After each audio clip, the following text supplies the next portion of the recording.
Hello, Spinny94 here and bringing you a game against Jimmy. This is a pretty interesting game. I mean, he's got some awesome Pokémon. Muck's a pretty good one. The Grass Rotom you rarely see. Pyro. So this team's a pretty interesting one to verse. So we'll jump straight into this game and I lead off with my Roserade and he leads off with his Rotom Grass form. And basically I'm going to go for a Sludge Bomb here and that does a huge chunk of damage to this Rotom. Nearly kills it with a Life Orb. If I was modest it might have killed. So he decides to burn me, which isn't going to do too much, maybe expecting a switch or something along those lines, but of course even after the burn I'm not too fussed. I can switch out anytime and get rid of it with a natural cure. So I go for the Sludge Bomb again, wondering if he's going to sack it off the Death Fodder, but no, he obviously wants to save that for later. And I go for the Sludge Bomb, which doesn't do too much to Muck. Muck has just naturally good special defense even if you don't invest in it. So after the Black Sludge is going to heal up, then I'm going to go into my defensive wall, which is my Cresselia. This was originally built as a special defensive wall, but I've realised Cresselia is that bulky, it can just serve as both, so it's just a nice bulky just wall to have on that team. I mean, I'm really surprised this thing's RU tier. I really think it can hold its own against a lot of things. So he goes with the Black Sludge. After some Black Sludge recovery, he goes with the Shadow Sneak and just starts trying to chunk away, but even there, super effective non-stop hit, not going to really do much to Cresselia. I said to paralyze the Cobb, I was expecting some kind of switch, but with this Muck paralyzed, at least I can start doing some damage with my Psychic attack, at least because the only time Cresselia is really going to deal any damage. So I did a little chunk here, but it gets a special defense drop, thank God for that. So it goes for the Poison Jab again, obviously trying to get that poison hit. But luckily for me, I'm just maintaining on, I'm just getting quite lucky because it is a good high chance you get poisoned when you hit by a Muck's Poison Jab. And thankfully for me, it gets paralyzed again, so recovering more lefties than it goes. So basically now it's going to decide to go for the Shadow Sneak here, just trying to pick me off for good. And what do you know, of course, it now gets the Poison Touch. So your typical Muck is just giving the middle finger with Undeath. So this Muck, at least it did some kind of job. At least got poison on my Cresselia, which is just, you know, bloody typical and all.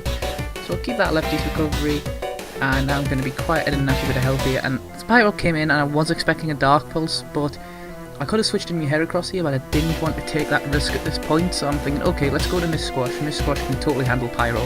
So it does go reveal the Dark Pulse. So I'm like, okay, this is probably a spec. Pardon me. It's probably a spec set. Specs Pyro, pretty powerful, pretty popular in the NU tiers. So he ends up switching out and going into his Goodra. So I'm not really wanting to mess with this thing. So I go for the Heal Bell, thinking, okay, can this thing touch me? Because it's got lightning bolt, but the thing is, I can't touch it either. So I'm thinking I could probably get away with switching into my Cresselia here. I don't think it can dish out too much damage. So I do go into my Cresselia and it does go for the Fire Blast. I'm not sure what I'm expecting to switch in. Because if I'd stay on with my Lantern, I probably would be able to work that off. So I go for the Moonlight here, and the Goodra, of course, needs some goddamn glasses, because what happens? It misses again, so just this Goodra's missing all of its attacks out here, which is a bloody shame. That's why I recommend Flamethrower over Fire Blast any day. I mean, less power, but more accuracy. You know, the accuracy helps in that case, because, you know, 2 Fire Blasts would have done a huge chunk of damage to me. So I get hit by the Fire Blast, and it doesn't really do too much considering, I mean, maybe this is a completely special defense bit. And Goodra, I mean, Goodra, you know, the classic Assault Vest set does hit like a truck, just isn't very fast, but it's still getting good. But obviously you've seen there, that Psychic probably get about 3 health, that Goodra. So this thing's a fully invested special defense Goodra, and we're going to put a Store Wall here. I'm just going to keep chipping away at this thing, and this thing's just going to try to whittle me down as much as possible. But I can heal up pretty much at any time with Moonlight. So while this Store Wall is going on, question of the day, since we've got a Goodra on the opponent's team, what is your favourite Dragon type? For me, it's a very mix between Dragonite, but I do really like the design of Goodra, and I do like its little rain dance you see in the anime in X and Y, where Ash's versus Clinton, I believe his name's pronounced. I'm terrible with pronouncing names, but it's this little awesome little rain dance animation, looks adorable and it's awesome. So yeah, Goodra's probably my favourite actually, yeah, scratch Dragonite, Goodra's pretty cool actually. So it goes into the Pyro here. And I'm thinking, okay, I'm probably going to get Dark Pulse to the face, so I'm just going to withdraw. But he makes a good play and predicts the double switch here. So he goes into his CB Luke, which is his Rotom Grass, as I go into Miss Squash. And of course, Miss Squash doesn't like the idea of hanging around for this thing to take a Grass attack. But the thing is, I didn't realise at this point, I think the only mainly Grass move this thing can really get that hits her really hard is Leaf Storm, and it would have reduced its special attack. So I probably could have got away with staying in, but I probably couldn't touch this thing either. So it goes for Pain Split. Luckily for me, I don't switch it to anything too bulky, just my Roserade here. And basically, he's going to recover lefties, and he's going to withdraw again, as I decide to go for the Sludge Bomb here. And he makes a strange play here, I must admit, going into the Conkeldurr. I hit this thing with a Sludge Bomb, and that's a huge chunk of damage, so I don't think this thing's assault vested, and I'm thinking, okay, the huge Sludge Bomb did a huge chunk of damage, a Leaf Storm will easily finish this thing off. So I get my special attack reduced, and it does die. I did feel this thing was on like a smidgen of health when I first looked at its health, but you know, it's only got a couple, Roserade, goddamn poison type, no fairy here. So it gets hit with a flamethrower, I get absolutely destroyed by that, and I didn't really want to switch into anything, so down goes Roserade. So I go to Dim, which is my new shiny Heracross here, and I make a huge misplay because the next thing goes to the flamethrower. I'm like, oh bollocks, this thing's Choice Scarfed as well. The idea was I was Choice Scarfed and I wasn't meant to go in, but you know, shit happens, everyone makes mistakes, so whoops on my part. So it goes into his Grass Rotom when I reveal the Blastoise here, expecting the water move probably, but I knew he'd switch because he probably wanted to save that Pyro for later, especially if it's Scarfed because it would do a ton of damage. So I decided to go for the Oversphere, and even that doesn't kill. And after Lefty's recovery, I wasn't sure if I'm going to outspeed this Rotom, because I'll be honest, I can't remember Rotom's base speed at this point. I'm not really wanting to take any risks. So I go into my Cresselia, and he goes for the Pain Split, recovering a good chunk of its HP. He's back to nearly half, and back to Lefty's recovery, so it's definitely a seizable amount. I mean, credit to my opponent here, it's awesome to see the Grass form of Rotom. It's probably one of the better looking ones, just that little shit-eating grin it's got on the front of it. So because of the Volt Switch here, this is a huge chunk of damage with that crit.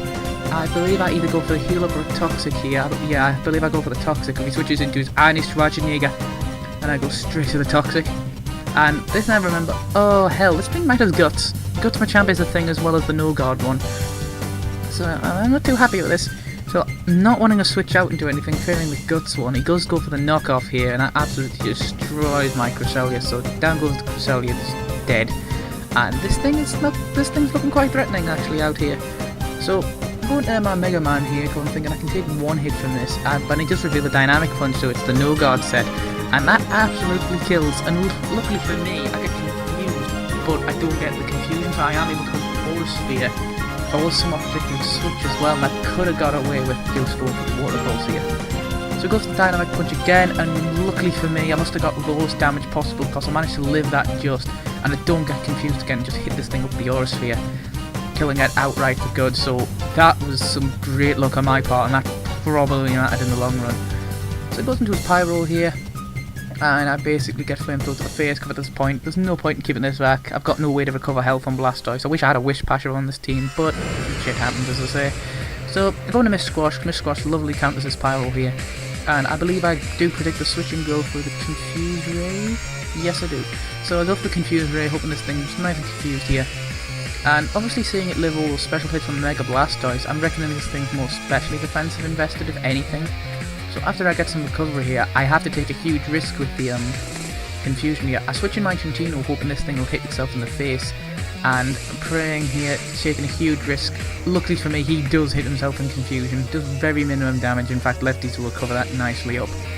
So basically now, Cinccino's going to go to work and start slapping this thing in the face with its tail. Just boom, boom, and that crit might have mattered.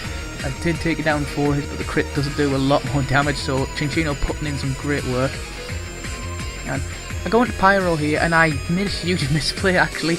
I remember for a split second I remember the skin of Scarf, but I clicked the button, so Cinccino takes a huge hit to the face, and I go for Tail Slap, which probably not the best play considering I do carry Rock Blast on this thing, and Rock Blast probably would have killed. But yeah, as I say, we all make mistakes here, and at this point I'm doing pretty well in this game. I've pretty much got this in the bag. Down goes this adorable Cinccino, and of course Miss Squash is going to nicely finish off this match, because there's no way Pyro's going to want to kill this thing if it's Scarfed. So thank you for tuning into this match, and we're just going to watch Lantern finish it off with Scald. Hope you enjoyed the match. I hope you'll consider liking, sharing and subscribing to the channel for some more Pokemon videos in the future. So peace out guys.